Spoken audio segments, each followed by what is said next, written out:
ஜனவரி 7 மற்றும் 8ஆம் தேதி உலக முதலீட்டாளர்கள் மாநாடு சென்னையில் நடக்கிறது. 30க்கும் மேற்பட்ட நாடுகளில் இருந்து 100க்கும் அதிகமான வளரும் முதலீட்டாளர்கள் பங்கேற்பதற்கான வாய்ப்பை தமிழ்நாடு வழங்குகிறது. வர விரும்புவோர் கீழே குறிப்பிட்டுள்ள இணையதளத்தில் பதிவு செய்யவும். குறைந்த விலை, நிறைந்த தரம், தங்கள் தேவைகள் அனைத்தும் ஒரே இடத்தில். ஜெயச்சந்திரன் டெக்ஸ்டைல்ஸ்.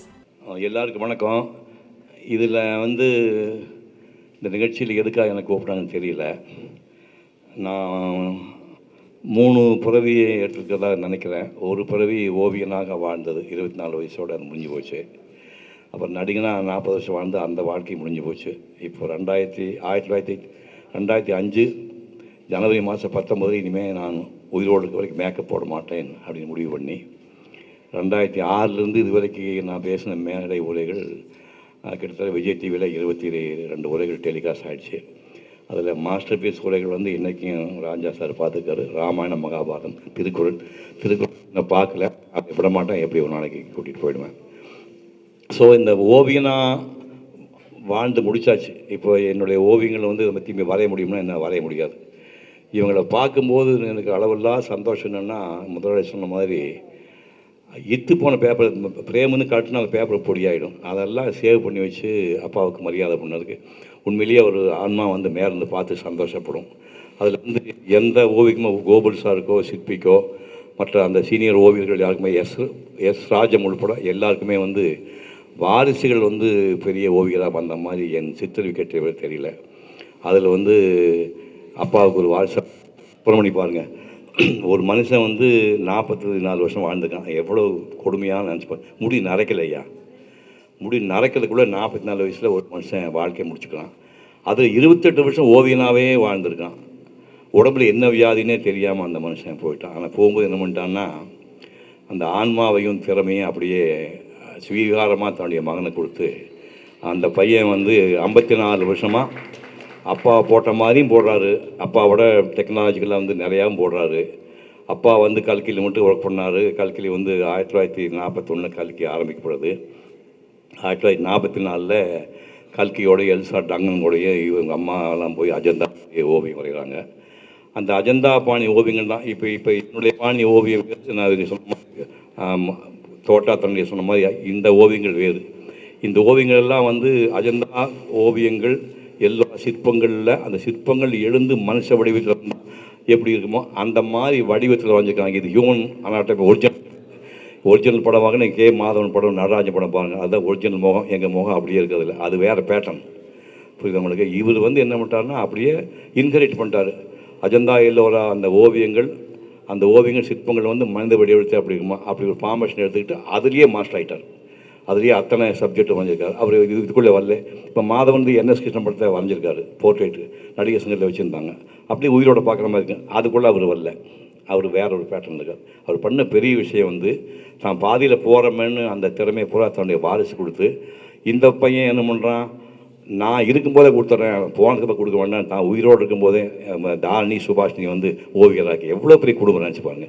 3 தலைமுறையாக ஓவியர். எனக்கு தெரிஞ்சு தமிழ்நாட்டில் எந்த வீட்டில் எந்த குடும்பத்தையும் ஒரு ஆர்டிஸ்ட் இருக்குமா தெரியல. அதை விட முக்கியம் லிங்கையான்னு மணியம் சேனுடைய தாத்தா சின்ன தாத்தா ஒருத்தர் அவரே ஓவியராமா. 4 தலைமுறை. அதாவது இந்த நாட்டில் தமிழ்நாட்டில் ஓவியராக பிறகு சாபம் பாவம்னு நான் பல தடவை சொல்லியிருக்கிறேன். அது திரும்ப இப்பவும் வலியுறுத்தி சொல்கிறேன். ஏன்னா இப்போ இந்த மாதிரி ஆளுகள்லாம் பிகாசோ மாதிரி ஒரு தீவு விலைக்கு வாங்கியிருக்கணும். இலங்கையில் இலங்கை விலைக்கு வாங்கிக்கணும். அவர் எங்கே இருக்கார் தெரியுமா? அவர் அவங்க அப்பா ஆர்ட் டைரக்டராக இருக்கும்போது பார்த்திபன் கணவனுக்கு ஒரு வீடு வாங்கி வச்சுருக்காரு. எந்த காலத்துல அதெல்லாம் 1950 முன்னாடி. அந்த வீட்டில் குடியிருக்காத சொந்த வீடுன்னு வாங்கல, ஞாபகம் வச்சுக்கணும். 54 வருஷம் இவர் ஓவியம் பண்ணிவிட்டு என்ன அப்பா அம்மா ஓட்ட வீட்டில் வண்டி ஓட்டிகிட்டு இருக்காரு. இது நம்ம நினச்சி பார்த்தா நாக்கு பிடிக்க செத்து போகணும். ஓவியர்கள் ஒரு மரியாதை இந்த நாட்டில் இன்னும் இல்லை. இந்த மாதிரி ஜெயராஜ் 18 மணி நேரம், ஞாபகம் 18 மணி நேரம் ஓவியம் வரைஞ்ச. ஒரு நாளைக்கு 18 மணி நேரம் 24 மணி நினச்சி பாருங்க. சம்சார் பக்கம் டீ ஊற்றி கொடுப்பாங்களாம். அந்த மாதிரியில் வரைஞ்சால் ஒரு ஃப்ளாட்டில் குடியிருக்கிறார். ஓவியர்களுக்கு இங்கே பெரிய மரியாதை இல்லை. நான் என்னுடைய ஓவியங்கள்லாம் எப்படின்னா, ராஜா சார் சொன்ன மாதிரி மதுரை கோவிலுக்குள்ளே உட்காந்து 21 வயசு நீங்கள் கற்பனை வைப்பாங்க. 21 வயசில் இப்போ சமணம் போட்டு உட்காந்து காலை 8 மணிக்கு வரைய ஆரம்பித்து அக்கரி வீரபத்தர், அகோர வீரபத்தர் 2 மண்டபத்தையும் ஒரு மண்டபத்தை வரைஞ்சி பிடிக்கிறதுக்கு 10 மணி நேரம். ஒரு தடவை தான் டாய்லெட் போயிட்டு வந்தேன். ஒன்றுக்கு போல ஒரு தடவை போயிட்டு வந்தேன். அப்போ 10 மணி நேரம் 20 வயசு பையன் உட்கார முடியுமா சொல்லுங்கள்? ஒரு 20 வயசு பையன் 10 மணி நேரம் சமணம் போட்டு உட்கார முடியுமா? புரியுது உங்களுக்கு. நான் வந்து யோகா வந்து 58 பண்ண ஆரம்பிச்சிட்டேன். தலைகளாக வந்து 65 வயசு தலைகளாக நின்னேன். அப்புறம் டாக்டர்ஸ் இனிமேல் நீ கூட சொல்லி நிறுத்திட்டாங்க. ஸோ தபம் மாதிரி எடுத்துகிட்டு நான் அதை பண்ணி முடிக்கும்போது சந்தானராஜன் ஓவியர் இருந்தார். ஓவியர்கள் இவங்கெல்லாம் படிச்சிருப்பாங்க. அவர் மிகப்பெரிய இந்தியாவில் மிகச்சிறிய மாடர்ன் ஆர்டிஸ்ட். அவர் சொன்னார், நீ வரைகிற ஓவியம் நீ காந்தி படம் ராஜா சார் இருக்கிற புக் கொடுத்துருக்கேன், இந்த ரேப்பர் காந்தி படத்தை இந்தியாவில் இந்த மாதிரி வரைகிற 2 பேர் கிடையாது, 2 பேர் கூட வரைய முடியாது, அப்படி படாது. அதெல்லாம் எல்லாம் ஒரு ஹொரைசன் ஒரு இடத்துக்கு வந்துட்டு திரும்ப வெளியே வா மாநாட்டு வானார். என்னென்னோ பண்ணி பார்த்து மாநாட்டுக்கு நான் வர முடியல. அப்போ அவர் சொன்னார், உன்னுடைய ஓவியம் வந்து 14ஆம் என்னப்பா மைக்கு கராடா பண்ணுது, கொஞ்சம் கரெக்ட் பண்ணிக்க. 14ஆம் நூற்றாண்டு ஓவியங்கள் எப்போ 600 வருஷத்துக்கு முன்னாடி ஓவியம், நீ லேட்டாக போந்து தொலைஞ்சிட்டேன், இந்த ஓவியத்துக்கு வேலை இருக்கான்னு சொல்லி நான் துரத்தி விட்டனால நடிகனானாலும் கல்யாணம் பண்ணேன். அதனால் 2 பசங்க கிடைச்சாங்க. அதுக்கப்புறம் வசதியான வீடு இருக்குது. அந்த பசங்க வந்து இத்தனை வருஷம் கழிச்சு 1965க்கு முன்னாடி வரைஞ்ச ஓவியங்களை போல காஃபி டேபிள் புக்காக போட்டு கொடுத்துருக்காங்க. அது காரணம் நான் நடிகனாக வந்தது தான். அதுக்காக நீங்கள் நடிகனான்னு சொல்ல, இப்படி வந்து மக்களால் கொண்டாடப்படாத ஒரு கலையில் ஒரு 3 தலைமுறையாக ஒருத்தர் வந்து நாங்கள் வந்து பிறந்தது வந்து பேர் புகழுக்காக இல்லை, நாங்கள் எங்கள் கடமை எது, எப்படி நல்லகண்ணு வந்து பதவி எனக்கு முக்கியம் இல்லை, நான் மக்களுக்கு சேவை பண்ணது முக்கியம்ட்டு 3 தடவை எலெக்ஷன் நிற்கிறார் நல்லகண்ணு. அது 90 வயசு ஆகுது, 3 தடவை தோற்று போயிட்டார். அப்புறம் கோபம் வரும்ல, நந்தி கட்ட மக்கள்னு. மக்களுக்கு சேவை பண்ணுறது என்னுடைய நோக்கமே தவிர அவங்க பதவி எனக்கு முக்கியம் இல்லாட்டி இன்னும் கடைசி வரைக்கும் வைப்பாங்க. அந்த மாதிரி இவங்க நாங்கள் கலைக்காக வாடுறோம் தவிர வசதிக்காக புகழுக்காக வாழ்ந்து எப்படிப்பட்ட ஃபேமிலி. இந்த ஃபேமிலி இப்படி ஒரு நிகழ்ச்சி நடத்தி, இது இளையராஜாவும் வந்து சாதாரண நாள் நினைக்காதீங்க. இளையராஜா வந்து எங்கேயோ புறப்பட்டு மண்ணு குழந்தை புறப்பட்டு வந்து உலகத்தை உச்ச தொட்டாள், சிம்பனி தொட்டாள்.